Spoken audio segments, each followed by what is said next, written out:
22강 도피성 대신 예수와, 하나님은 약속의 땅에 대한 분배를 다 끝내시고 하나님의 정의와 공의를 이스라엘에게 나타내십니다. 여러분, 대한민국이 왜 이렇게 어지럽습니까? 공의와 정의가 무너져 있기 때문에 혼란스러운 것입니다. 자, 공의와 정의가 왜 나라 가운데 있어야 합니까? 그것이 질서가 될 수 있기 때문입니다. 믿으십니까? 그런데 질서가 무너지게 되어지면 어떻게 되어집니까? 사람들이, 그 나라 국민들이 혼란스럽게 살게 되어진다라는 것이죠. 공의와 정의를 이스라엘에게 나타내시는데 그 이유는 이스라엘을 통하여 무엇을 보여주고 있는 것입니까?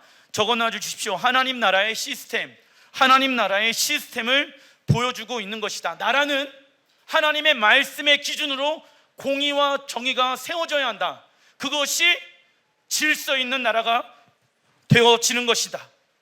그리고 그 이스라엘을 통하여서 하나님의 나라의 시스템을 보여주고 있으며, 그리고 온 열방 가운데 하나님의 나라가 확장되어질 것을 하나님은 계획하신 것입니다. 그래서 하나님은 이스라엘을 온 열방 가운데 구별하여 거룩한 백성으로 선택하신 것입니다. 믿으십니까?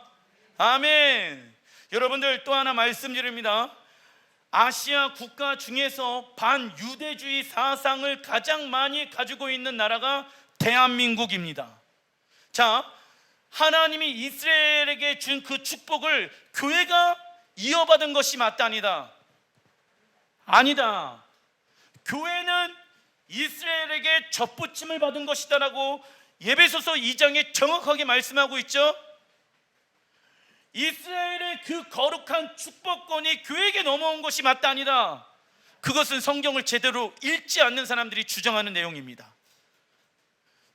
축복권은 이스라엘에게 있습니다. 거룩한 민족은 이스라엘입니다. 그리고 예수와를 믿는 우리 이방 교회들이 거룩한 나라 이스라엘에게 접붙임을 받게 되어졌다라고 성경은 말씀하고 있는 것입니다. 그래서 하나님은 거룩한, 하나님이 구별하여 선택한 이스라엘을 통하여 온 열방 가운데 하나님의 나라는 이렇게 운영되어진다.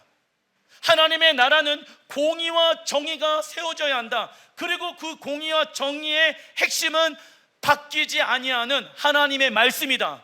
세상의 법은요, 사람의 편리에 의해 계속 바뀔 수가 있습니다. 사람에 의해 바뀌죠. 무엇은요? 세상의 법은. 그러나 하나님의 법은 영원토록 변치 아니하십니다. 하나님의 말씀은 1.1획도 땅에 떨어지지 말아야 한다라고 예수님께서 마태복음 5장에 말씀하고 있습니다. 그리고 훗날 예수님께서 이 땅 가운데 재림하실 때 하나님의 나라는 어디에 완성되어집니까? 이 땅, 그리고 하나님 나라의 정부. 자, 나라가 있으면 나라를 운영할 수 있는 무엇이 있어야 합니까? 자, 대한민국 정부는 어디에 있습니까? 청와대에 있죠. 그리고 미국의 정부는 어디에 있습니까? 백악관에 있죠. 하나님 나라도 이 땅 가운데 임하게 되어지는데 그 하나님 나라의 정부를 하나님은 어디에 두시기로 결정하셨습니까? 에덴 동산, 지금의 예루살렘 성전 위치입니다. 여러분들, 하나님의 나라는 눈에 보이는 나라로 이 땅 가운데 임하게 되어질 것입니다. 그걸 여러분들이 아셔야지 그냥 막연한 하나님의 나라를 위해서 살아가는 것이 아니라 뚜렷하고 정확한 그 하나님의 나라를 위해 살아갈 수가 있는 것입니다. 이러한 부르심을 성취하기 위해 하나님은 이스라엘에게 많은 제도들을 허락해 주셨는데 그 첫 번째가 무엇을 운영하는 것입니까? 도피성을 운영하는 것입니다. 여호수아 20장 2절 시작. 이스라엘 자손에게 말하여 이르기를 내가 모세를 통하여 너희에게 말한 도피성들을 너희를 위해 정하여 부지 중에 실수로 사람을 죽인 자를 그리로 도망하게 하라. 이는 너희를 위해 피의 보복자를 피할 곳이니라. 자, 모세에게 하나님이 이미 도피성에 대한 시스템을 말씀해 놓으셨습니다. 그리고 분배가, 땅의 분배가 끝난 여호수아를 통하여서 지금 도피성을 만들기 시작하는데, 이 도피성은요 어떠한 기능을 가지고 있느냐면, 어떤 사람이 부지 중에 자기도 모르게 실수로 사람을 죽이게 되어집니다. 그때 피해 보복자, 여호수아 20장 3절에 보게 되어지면, 이 피해 보복자는요 피해자 가족의 복수를 위해 지명된 사람을 뜻합니다. 그래서 이 피해 보복자가 복수를 하기 위해, 예를 들어서 우리 아버지를 죽인 그 사람을 찾아가서 복수를 하게 되어집니다. 그러나 하나님은 서로가 서로를 죽이는 악순환을 끊기 위해 실수로 살인한 사람을 도피성에서 보호해주는 정책을 만드신 것입니다. 자, 신명기 19장 5절의 말씀입니다. 시작. 가령 사람이 그 이웃과 함께 벌목하러 삼림에 들어가서 손에 도끼를 들고 벌목하려고 찍을 때 도끼가 자루에서 빠져 그의 이웃을 맞춰 그를 죽게 함과 같은 것이라. 이러한 사람은 그 성읍 중에 하나로 도피하여 생명을 보존할 것이니라. 아멘. 나무를 하러 갔는데 도끼를 하는데 도끼 머리가 빠진 거야. 근데 옆에 있는 아저씨 머리에 딱 맞아가지고 그 아저씨가 죽었네. 일부러 한 살인이에요? 실수로 한 살인이에요?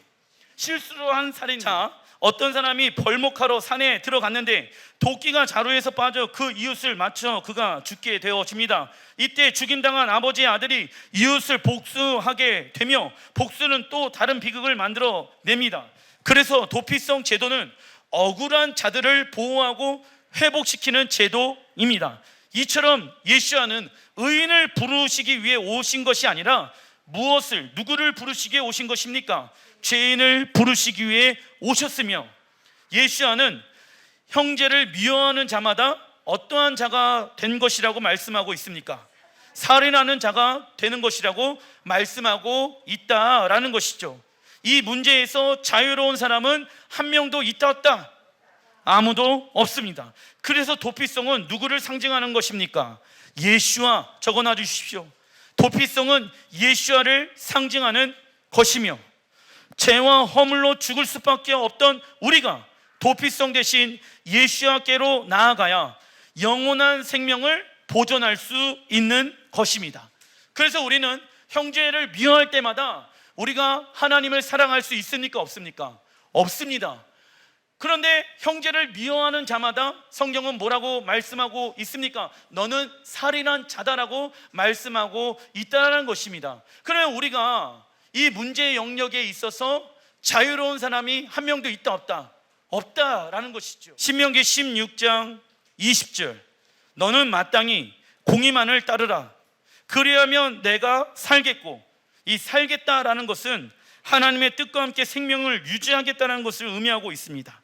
그리고 내 하나님 여호와께서 내게 주시는 땅을 차지하리라.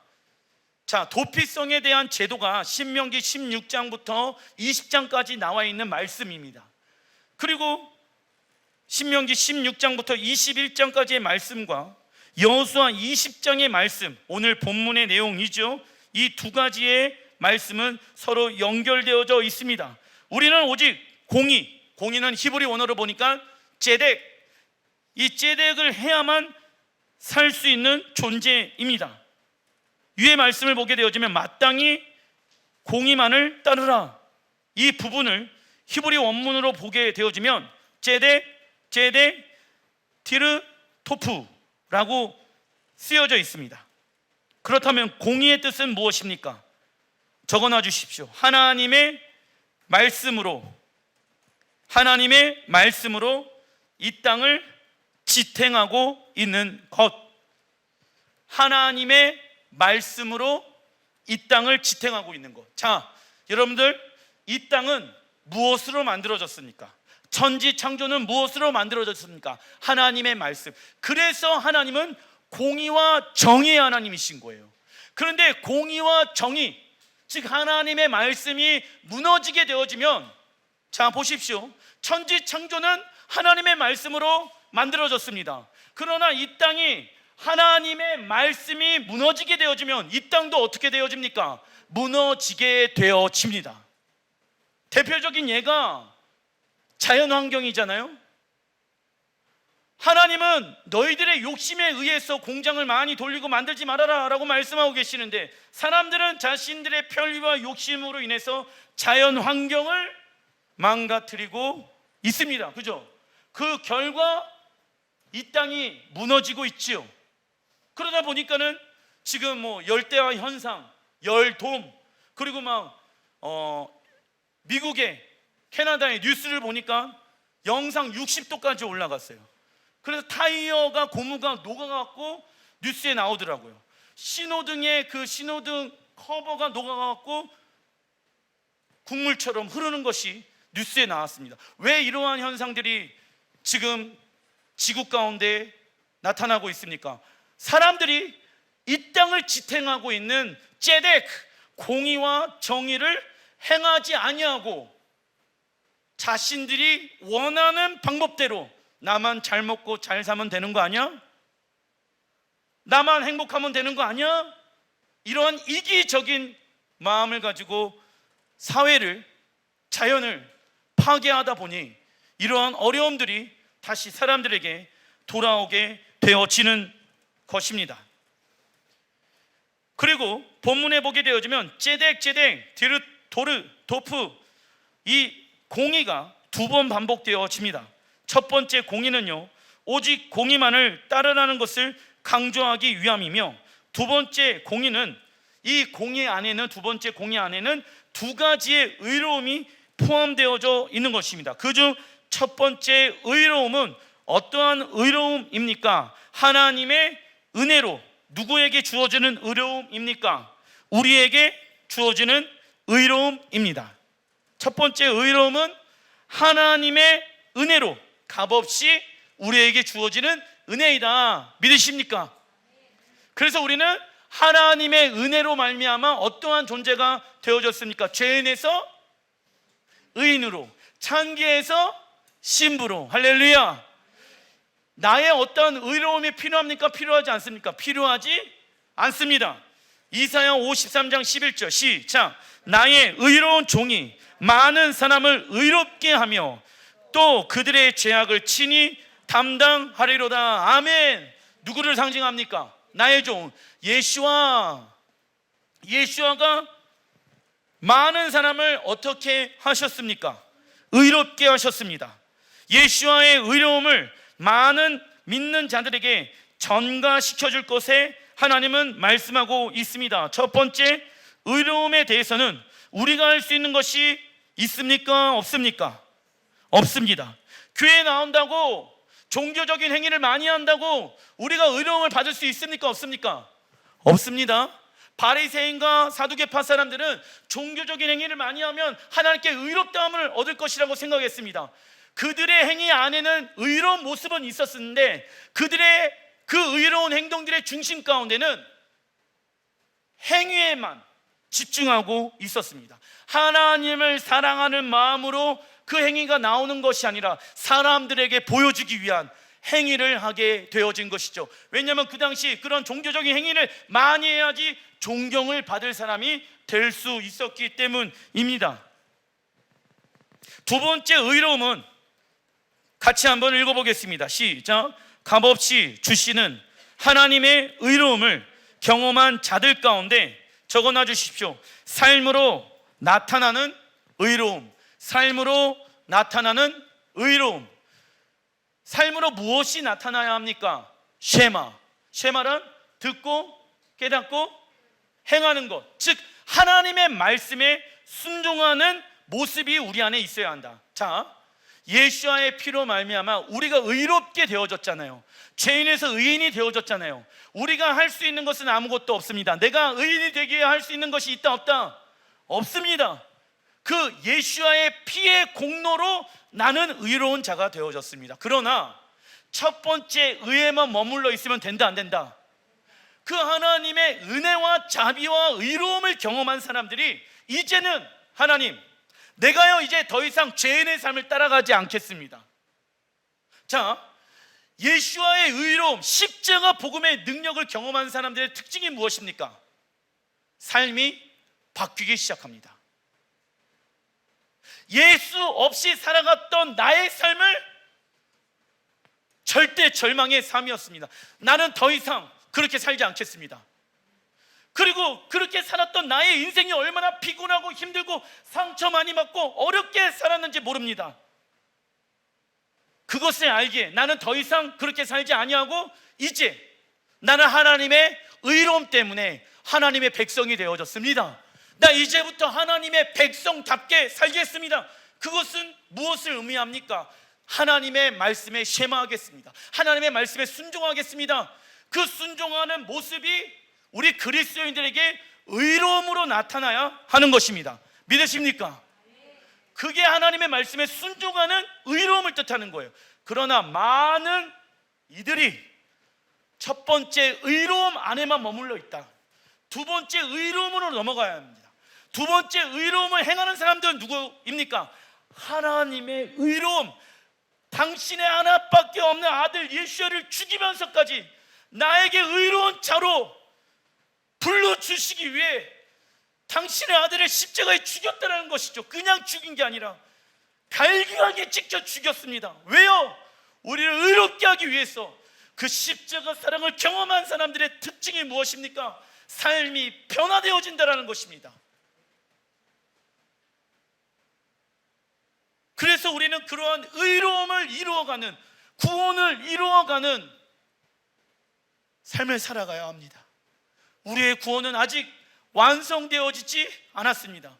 이 시대에 왜 교회 다니는 사람들이, 목회자들이, 권사와 장로가 욕을 먹습니까? 두 번째 의로움이 나타나지 않는 거예요. 실수로 사람이 죽었어요. 그렇다라고 하면은 그 사람을 보호해주고 인도해 주어야 하는 사람들이 그리스도인이거든. 그런데 똑같이 손가락질합니다.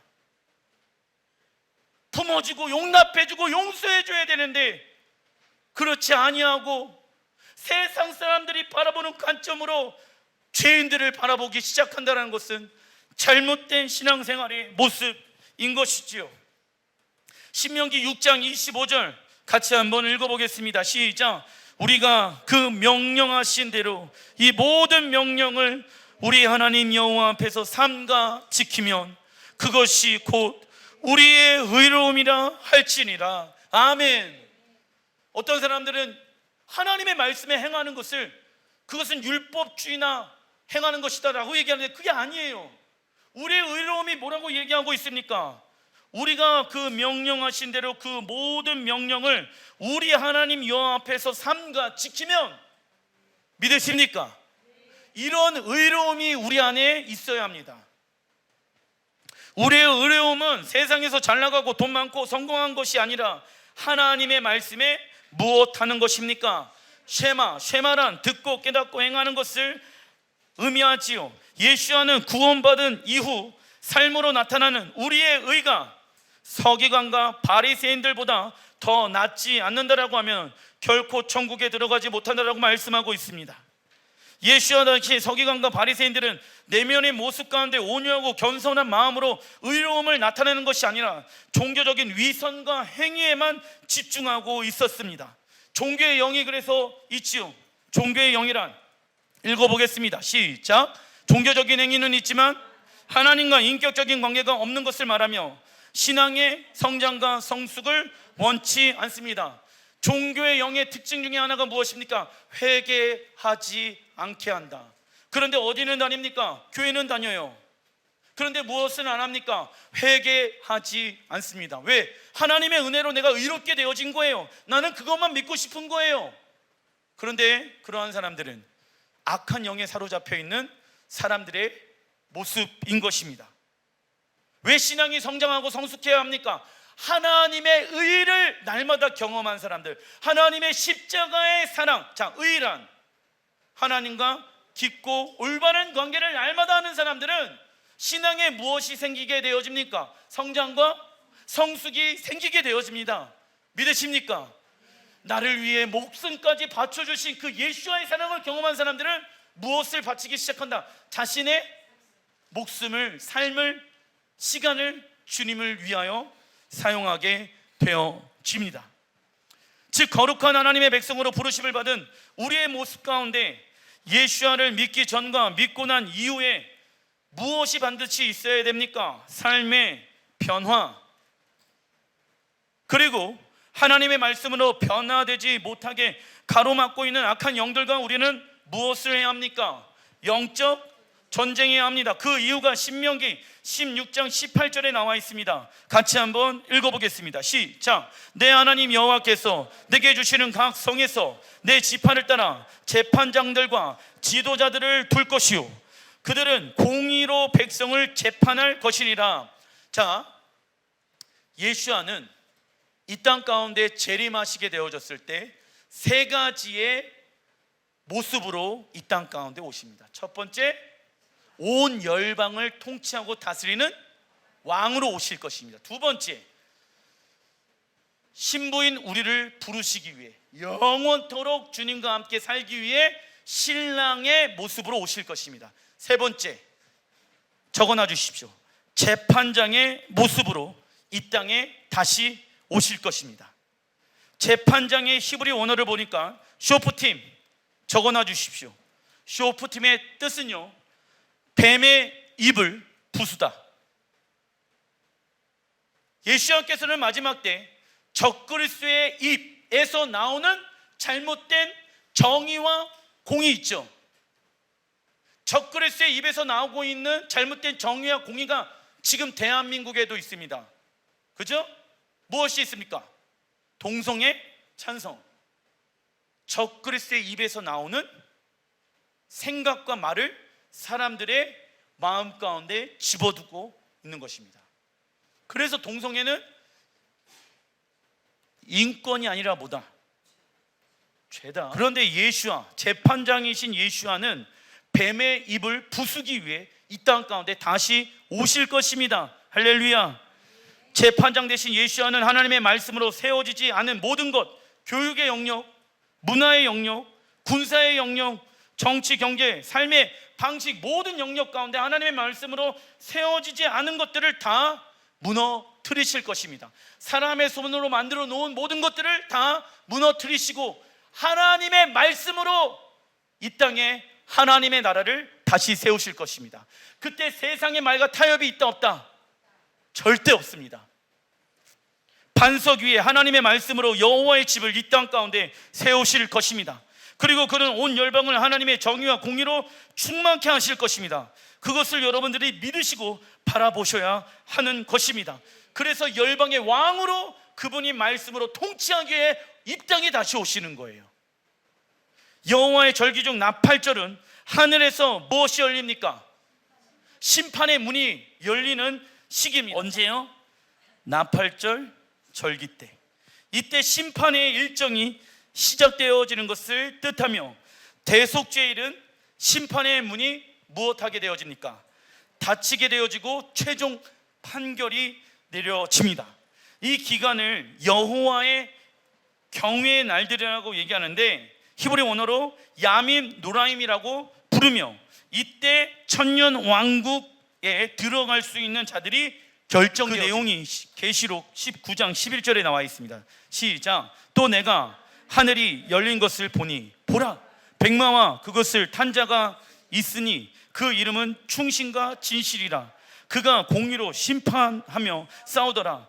또 내가 보니 죽은 자들이 큰 자나 작은 자나 그 보좌 앞에 서 있는데 책들이 펴 있고 또 다른 책이 펴졌으니 곧 생명책이라. 죽은 자들이 자기의 행위를 따라 책들에 기록된 대로 심판을 받으리라. 아멘.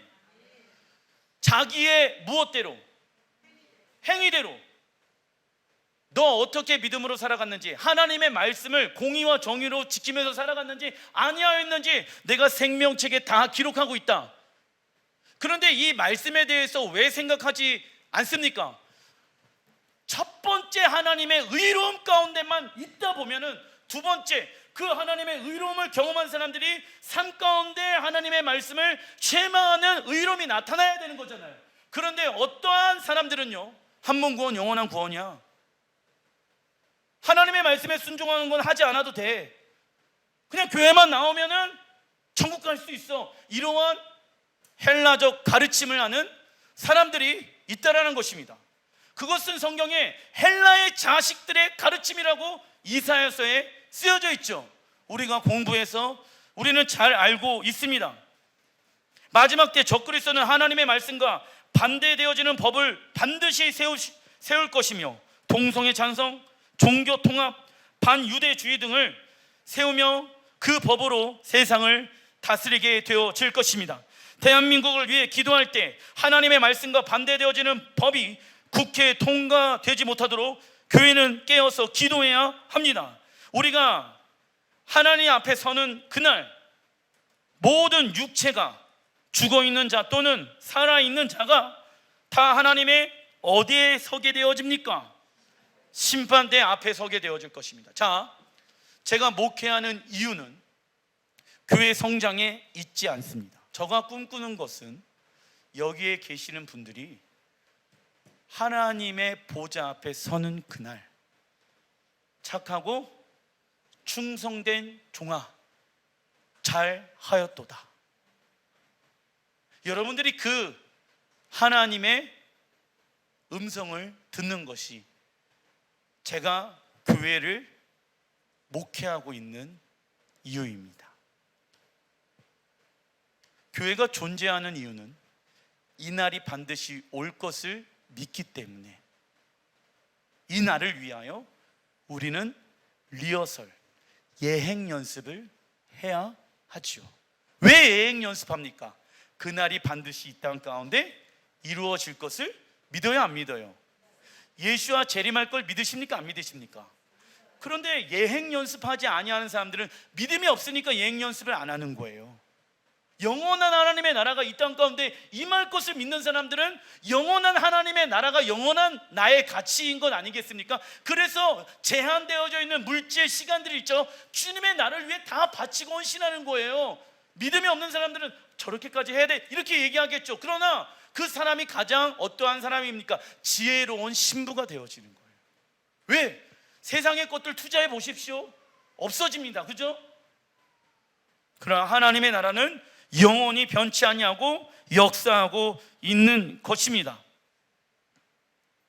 우리가 하나님 앞에 서는 그날 모든 육체가 하나님의 심판대 앞에 서게 되어지는데 그때 자기의 행위를 따라 심판을 받게 되어집니다. 자기의 행위는 무엇을 말합니까? 자신이 믿고 있는 하나님의 말씀을 삶으로 증명하는 것. 두 번째 제덱 의로움이 우리 안에 있어야 한다라고 말씀하고 있는 것입니다. 그러나 자기 믿음의 행위를 하지 아니하는 사람들은 누구입니까? 하나님의 말씀을 지적으로는 동의는 하지만 무엇을 하지 아니하는 사람들, 믿음의 행위를 하지 않는 자들을 말합니다. 하나님을 사랑한다라고 말을 하면서 하나님의 말씀에 순종하지 않고 순종하기를 구하지 않는 것만큼 모순되는 일은 없습니다. 그런데 어떤 이들은 예수를 주인으로 모시겠다고 살겠다고 고백은 하고 있지만 자신의 계획과 감정과 뜻에 따라 맞는 부분만 순종하게 되어집니다.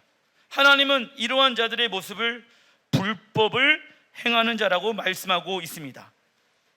불법을 행하는 자는 천국에 들어갈 수 있습니까? 없습니까?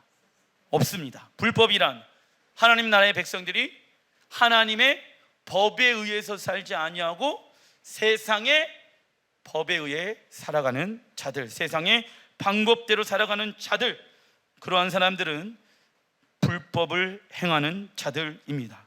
구원받은 사람들이잖아요. 하나님의 백성이 되어졌잖아요. 그런데 그 백성들이 하나님의 공의와 정의와 법에 의해 살아가지 아니하고 세상의 이치대로 방법대로 살아간다라고 하면 그 사람은 하나님 보시기에 불법을 행하는 자들입니다. 단락 2번 여호수아 20장 4절 같이 한번 읽어보겠습니다. 시작. 이 성읍들 중에 하나는 도피하는 자는 그 성읍에 들어가는 문 어귀에 서서 그 성읍의 장로들의 귀에 자기의 사건을 말할 것이요 그들은 그를 성읍에 받아들여 한 곳을 주어 자기들 중에 거주하게 하고 피의 보복자가 그의 뒤를 따라온다 할지라도 그들은 그 살인자를 그의 손에 내주지 말지니 그는 본래 미워함이 없이 부지 중에 그 이웃을 죽였음이니라.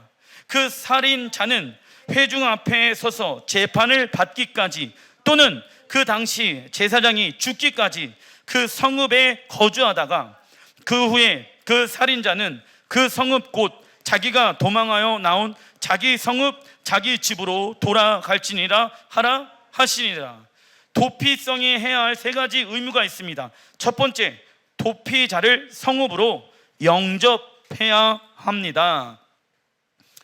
도피자를 성읍으로 영접해야 한다. 이는 억울한 자에게 사면의 기회를 제공하는 것을 의미합니다. 자, 한 번만 용서하면 됩니까? 안 됩니까? 안 됩니다. 두 번, 세 번, 언제까지? 그가 올바른 삶을 살 때까지. 따라해 주시면 감사하겠습니다. 사랑할 수 없는 사람을 사랑하고 용서할 수 없는 사람을 용서한다.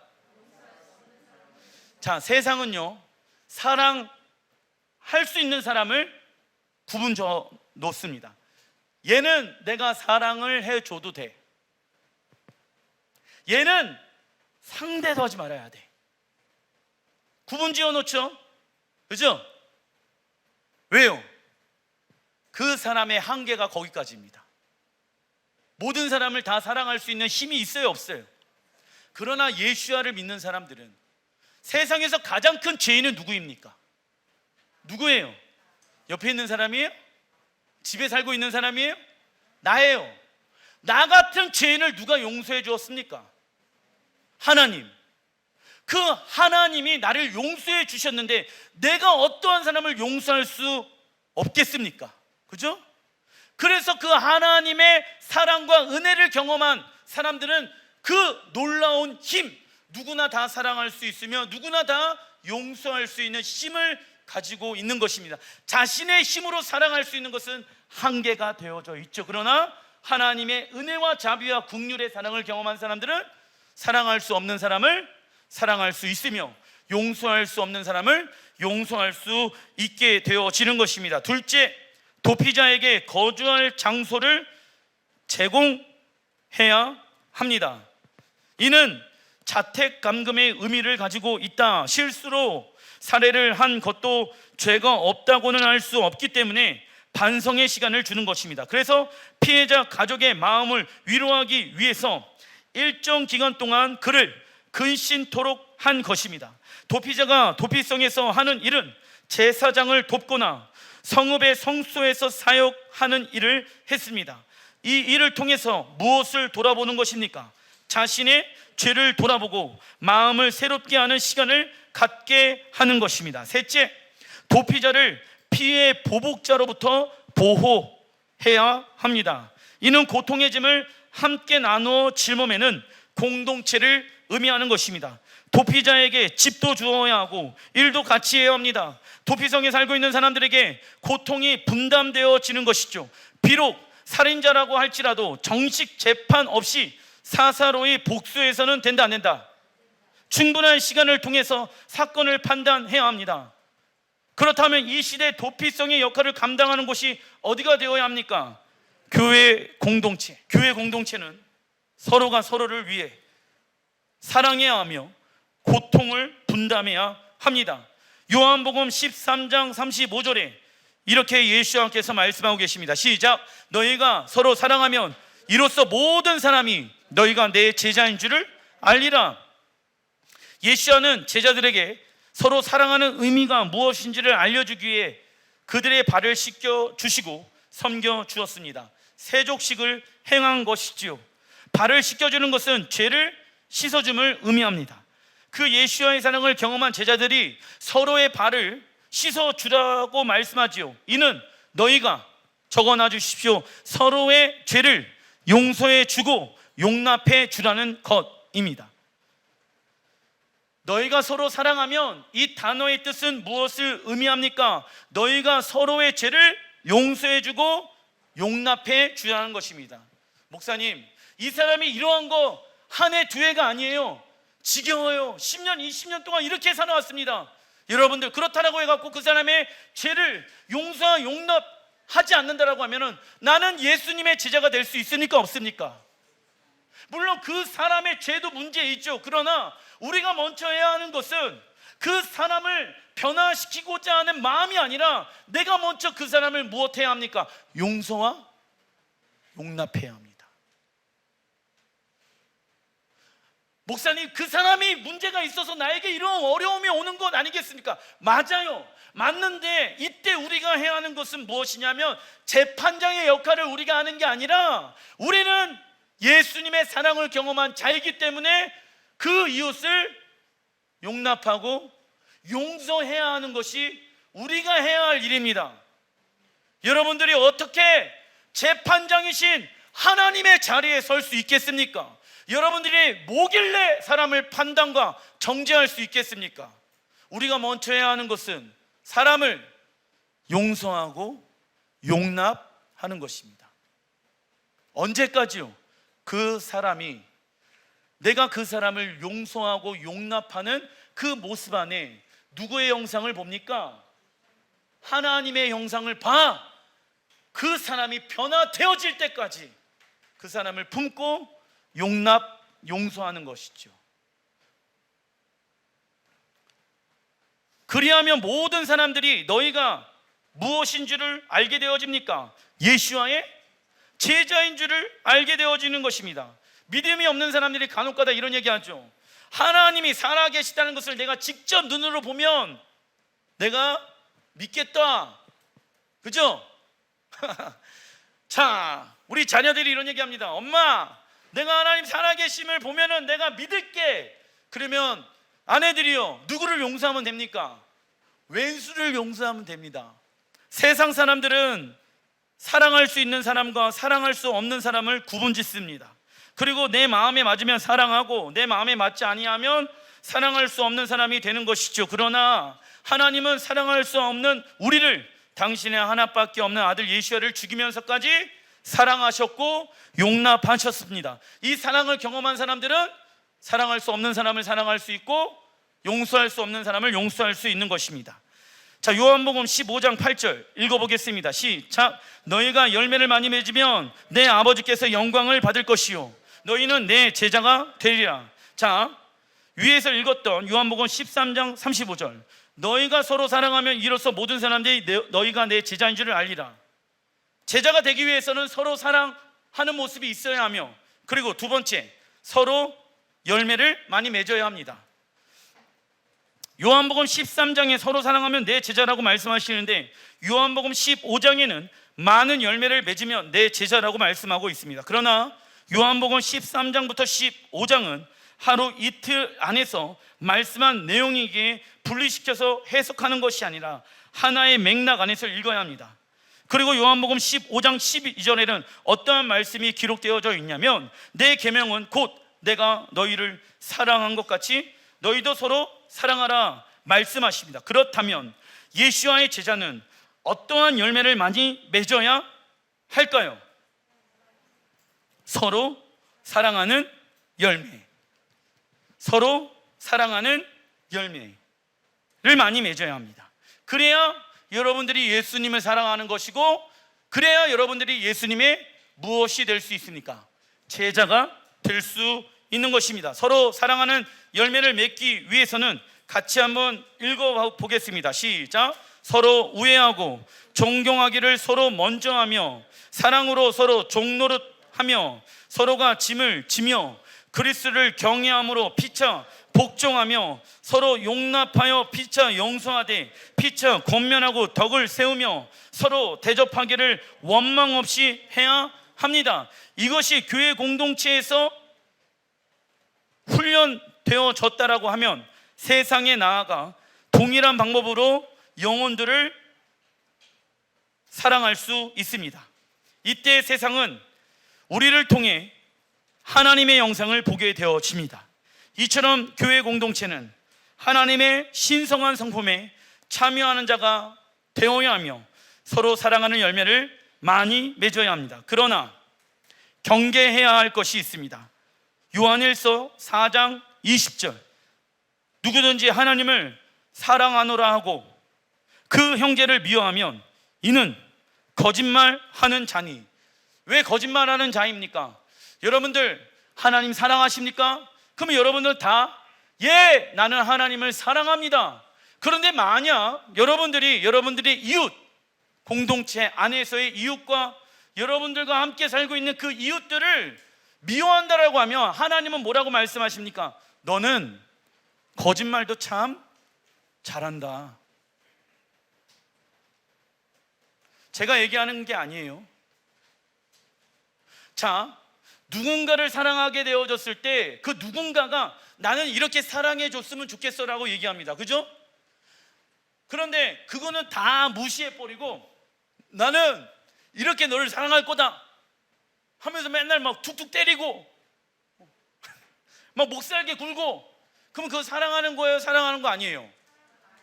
장난하는 거지. 그죠? 상대방이 이러한 사랑을 원하잖아. 그죠? 그러면 그 사랑이 원하는 대로 내가 그 사람을 사랑해 주어야 하는 건 아니겠습니까? 상대방도 마찬가지예요. 근데 예수님께서도 말씀하시는 거예요. 너희가 나를 사랑한다고 말은 하는데 만약 너희들이 이웃을 사랑하지 않는다라고 하면 너희들 거짓말하는 거야 라고 하나님은 말씀하고 있지요. 그 형제를 사랑하지 아니하는 자는 보지 못하는 바 무엇을 사랑할 수 없다. 하나님을 사랑할 수 없느니라. 우리가 이 계명을 주께 받았으니 하나님을 사랑하는 자는 또한 그 형제를 사랑할지니라. 무슨 얘기냐면 가장 큰 죄인은 난데 나를 용서해 주시고 나를 용납해 주신 그 하나님의 사랑을 경험한 사람들의 특징이 뭔지 아세요? 미워 죽겠는 그 사람이 하나님의 자녀로 보이기 시작한다는 거예요. 그래서 교회 공동체는 하나님의 사랑을 먼저 경험하고 두 번째 그 사랑으로 이웃들을 돌보며 사랑해야 합니다. 그런데 이 시대 많은 이들이 어디에 빠져 있습니까? 개인주의 신앙생활. 나만 잘 믿으면 되는 거 아니야? 내가 하나님 믿으면 됐지, 못하러 이웃까지 내가 신경 써야 하지? 귀찮고 힘들게 나만 하나님 사랑하면 되는 거 아니야? 그 사람들은 거짓말쟁이입니다. 그건 제대로 하나님을 만나지 못한 사람들의 특징인 거예요. 제대로 하나님을 진하게 만나잖아요. 그러면 용서할 수 없는 사람 용서하고요, 사랑할 수 없는 사람들을 사랑하고요, 나랑 전혀 상관없는 사람에게 관심을 갖기 시작합니다. 왜요? 하나님의 사랑을 그 사람에게 어떻게 보여줄 수 있을 것인가. 연약한 사람들을 찾아갑니다. 자, 연약한 사람들을 만나게 되어졌을 때 특징이 뭔지 아세요? 그 사람 안에 있는 연약함이 자꾸 나를 찔러요. 상대하고 싶지가 않죠, 세상의 관점으로 보게 되어졌을 때. 그러나 나도 그런 연약함이 많았는데 가시 면류관을 쓰신 예수님께서 나를 안아주시고 품어주시고 내 안에 함께 사시기로 결정한 것 아니겠습니까? 교회 다니는 거에 여러분들의 의로움을 두지 마십시오. 나랑 관계가 어려운 사람들이 이 안에 있습니까? 그걸 뛰어넘지 못한다라고 하면은 여러분들은 신랑 하나님의 신부로서 단장하지 못하고 있다는 증거인 것입니다. 요한일서 4장 20절에 너희는 거짓말쟁이다, 너희들 말로는 하나님 사랑한다라고 해야 하는데 이웃 사랑하지 아니하면은 너희들은 거짓말쟁이들이야.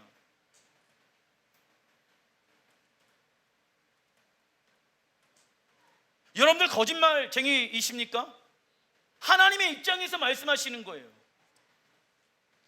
우리가 우리의 삶 가운데 점검해 봐야 합니다. 나는 누구와 어울리기를 원하는가? 나랑 통하는 사람하고만 어울리기를 원하는가? 아니면 나랑 통하지도 않고 나랑 맞지도 않고 나랑 말도 안 되고 나랑 생각도 다른 그 사람과 나는 연합하려고 나는 어떠한 노력을 하고 있는가? 아니면 그냥 교회만 왔다 갔다 하고 있는가? 신앙생활은요, 주님 앞에 서는 그날을 위해 예행 연습하는 것입니다. 교회 다닌다라고 해갖고 구원을 받을 수 있는 것이 아닙니다. 여러분들 성경에 안 쓰여져 있어요. 교회 다닌다고 구원이 받는 게 아닙니다. 신앙생활은요, 하나님의 나라에 들어갈 준비를 이 땅에서 하는 거예요.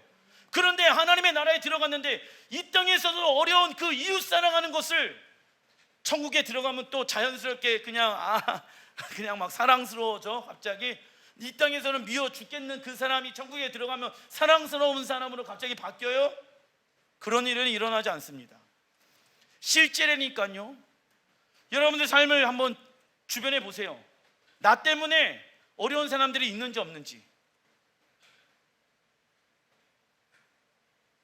그리고 나는 그 사람을 어떻게 품고 있고 용서하고 용납하고 있는지, 나는 도피성의 역할을 감당하고 있는지, 사람들이 어려움이 있게 되어지면 나에게 와서 기도해 달라고 그러고 나에게 요청해 주고 나와 함께 중보하자고, 함께 이 길을 뚫고 나가보자고 얘기하고 있는지, 아니면 나는 나랑 만나기 편한 사람하고만 만나고 있는지, 여러분들의 신앙생활을 점검해 보셔야 합니다. 우리가 그리스도인이라고 주장하면서 다른 그리스도인들의 필요와 상처, 그들의 기쁨과 슬픔에 대해서 전혀 신경을 쓰지 않는다라고 하면 우리는 하나님을 사랑하지 않는 것이 되어집니다. 그래서 사랑은 느낌으로 하는 것이 아니라 날마다 사랑하기로 무엇하는 것입니까? 결단하는 것입니다. 기도하겠습니다.